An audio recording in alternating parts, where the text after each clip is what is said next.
Hello world!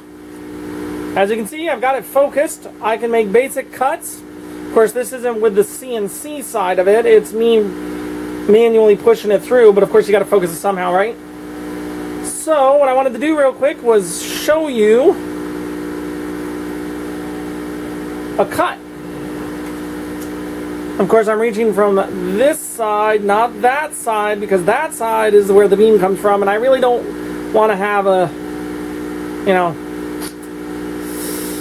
yeah, I like that wrist. It's where I keep my watch.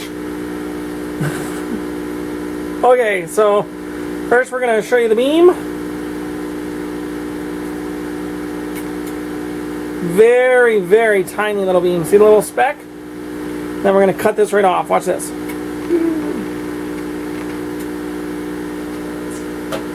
And then it's not 100% perfect, but it is broken.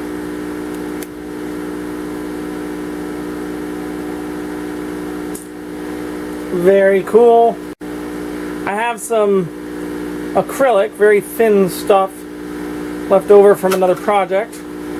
Let's slice it real quick and see what happens.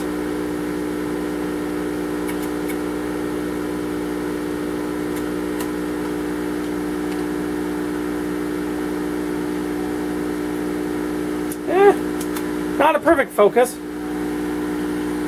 We're getting there. It's actually the depth now. But it is a straight beam instead.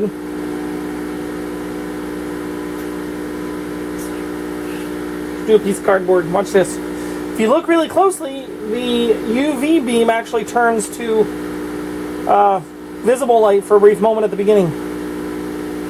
Let's try another place so I don't start a fire here.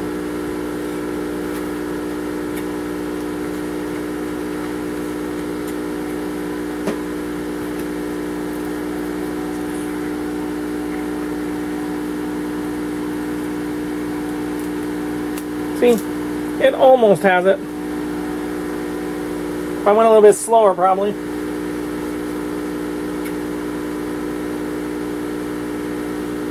Oops, got stuck.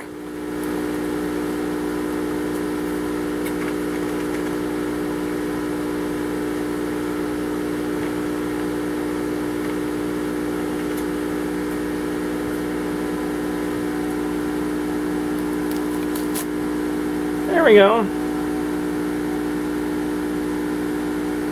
Comes right apart at the right focus. Now to set up the software.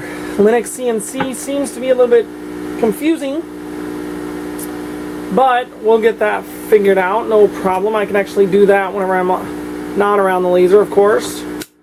The other thing I've majorly got to do now that I've got everything focused is the menagerie of wires and pipes need to be put into some sort of guide so that they don't